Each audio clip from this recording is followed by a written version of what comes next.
বড় চাচা মারা যাওয়ার পর আবার নতুন কাহিনী শুরু হলো। উনি কান্না করে শুধু বাবাকে দেখলেই। আমার বাবা যখন স্কুলে যায় কিংবা বাজারে যায় তখন ওনার কোনো কান্না থাকে না। বাবা ঘরে আসলেই ওনার কান্না শুরু হয়। কি এক আজব অবস্থা। আমার চাচা মারা যাওয়ার 10 দিনও হয়নি এমন সময় আমার বাবা আমার নানুকে আমাদের বাসায় নিয়ে আসে। আমাকে নাকি বিয়ে দিবে। আমি বলেছি বাবা আমাকে মা না এনে দিলে আমি কিন্তু বিয়ে বসবো না। তখন বড় চাচি বলে আমাকে মা ডাকো, আমি তো তোর মা। আমি তখন বললাম বাবার বউকে মা ডাকবো, আপনি তো চাচি, বাবার বউ তো আর না। তখন বড় চাচির এক আত্মীয় বলে তোর বড় চাচিরও তো কেউ নেই, তাহলে তোর বড় চাচিকেই তোর বাবার জন্য নিয়ে আয়, বাহিরের থেকে কেন কেউকে আনবি, ঘরের মানুষ ঘরেই থাক। আমি হতবাক হয়ে যাই আর বলি এখনো তো 10টা দিনও পার হয়নি, চাচা মারা গেছে, এর মধ্যে ঘরে বিয়ে শুরু হয়ে গিয়েছে। আমার বাবা বলে সব বাদ দাও, তোমার বিয়ে দেওয়া ফরজ কাজ। আমি বললাম আপনি বিয়ে করে আমাকে মা না এনে দিলে আমি বিয়ে করব না। বাবা বলল আমি তোকে কথা দিলাম তোকে বিয়ে দিয়ে আমি তোর জন্য মা আনবো তোর পছন্দে, এবং আমি রাজি হয়ে গেলাম। এর কয়েকদিন পরে আমার বিয়ে হয়ে যায়। আমি আমার চাকরিটা ছেড়ে দেই, বিয়ের পর শ্বশুর বাড়িতে যাই।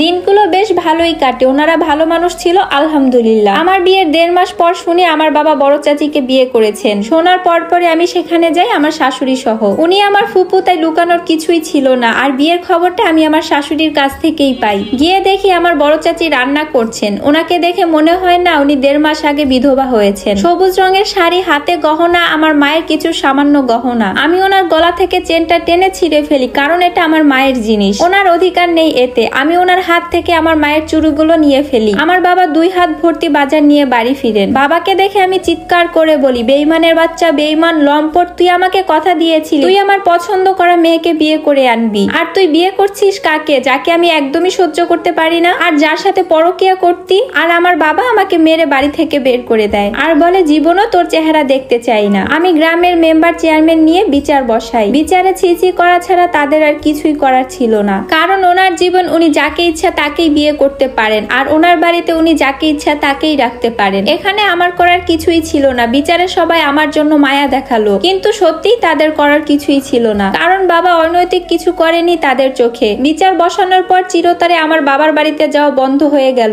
এরপর আমার বাবাও আমার কোনো খোঁজ খবর নিতেন না। আমার শাশুড়ি আর আমার স্বামী আমাকে বলে এর মধ্যে আর না জড়াতে। এরই মধ্যে আমি গর্ভবতী হলাম। আমি একটি ছেলে সন্তানের জন্ম দেই। আমার নানার বাসার সবাই আমাকে দেখতে আসে আর বাবুকেও দেখতে আসে। আমার বাবাকেও খবর পাঠানো হয় যে তার নাতি হয়েছে, কিন্তু উনি দেখতে আসেনি। আমি অনেক আশায় ছিলাম হয়তো বা বাবা আসবে, কিন্তু আমার বাবা আসেনি। আমার ছেলের বয়স যখন 3 মাস তখন জানতে পেরেছি আমার স্বামী বিয়ে করেছেন শহরে। আমার ছেলে হওয়ার পর থেকে আমার স্বামী আর শহরে যেতেন না। একদিন দুপুরবেলা ওনার দ্বিতীয় স্ত্রী বিয়ের কাবিন সহ আরো কিছু মুরব্বী সহ আমাদের বাসায় আসেন এবং বিষয়টা আমার স্বামী স্বীকার করেন। মেয়েটা 3 মাসের গর্ভবতী। তিনি শহরে দোকান করতেন এবং তিনি যেখানে বাসা ভাড়া থাকতেন সেখানে নাকি মেয়েটাও বাসা ভাড়া থাকতো। একদিন অনৈতিক কাজ করার সময় ওই দিন বাসার লোকজনের কাছে তারা ধরা খায় এবং আমার স্বামীকে আর ওই মেয়েটিকে তারা অনেক মারে। এরপর তাদেরকে বিয়ে দেওয়া হয় আর তারা ওখানেই সংসার করত।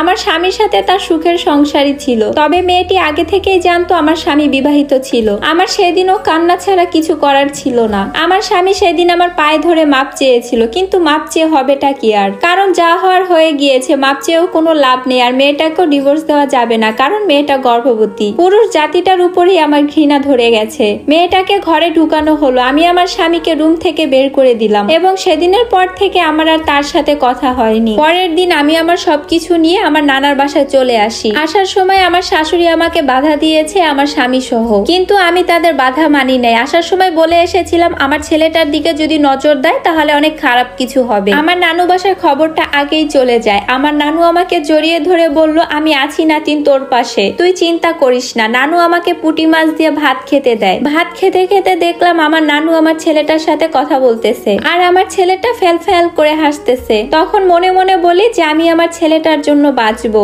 আমার বাবা খবরটা পাওয়ার পরও আসে নাই আমাদের দেখতে। আমার নানু যায় আমার বাবার কাছে, উল্টো আমার বাবা আমার নানুর কাছে বলে ওর মতন মেয়ে মরে যাওয়াই ভালো। আমার চাচি বলে ও আমার সংসার ভাঙতে চেয়েছিল, আল্লাহ ওর সংসার ভেঙে দিয়েছে। আমার নানু কাঁদতে কাঁদতে সেখান থেকে চলে আসেন। কয়েকদিন পর আমার শাশুড়ি আসে আমাকে দেখতে। উনি আমাকে ধরে কান্না করে বলেন তোর শাশুড়ি হয়ে আসি নাই, আসছি তোর ফুপু হয়ে তোদেরকে দেখতে। আমাকে টাকা দেয় কিছু, আমি টাকা নিতে না চাইলে আমাকে জোর করে দিয়ে বলে তোর ফুপু তোকে টাকা দিচ্ছে, আর টাকার কথা কেউ জানে না। এরপর প্রায় সময় এসে তিনি আমাকে টাকা দিয়ে যেতেন। আমার স্বামী কয়েকবারই আসে আমাকে নিতে, কিন্তু আমার স্বামী যখন আসে তখন আমি আমার ছেলেটাকে নিয়ে আমি অন্য ঘরে পালিয়ে বসে থাকতাম। এরপর এরপর থেকে ওনার সাথে কখনোই আমার কথা হয়নি। আমার পবিত্র ভালোবাসাটাকে আমি সেখানে কবর দিয়ে দিয়েছি। এরই মধ্যে আমার স্বামীর মেয়ে হয়, আমাদের মধ্যে ডিভোর্স হয়নি তখনও। আমার ছেলেটার বয়স যখন 2 বছর তখন আমি আমার ছেলেটাকে আমার নানুর কাছে রেখে আমি একটা স্কুলে চাকরি নেই, আর গ্রামে বেশ কিছু বাচ্চাদেরকে টিউশনি করে কিছু টাকা ইনকাম করতাম।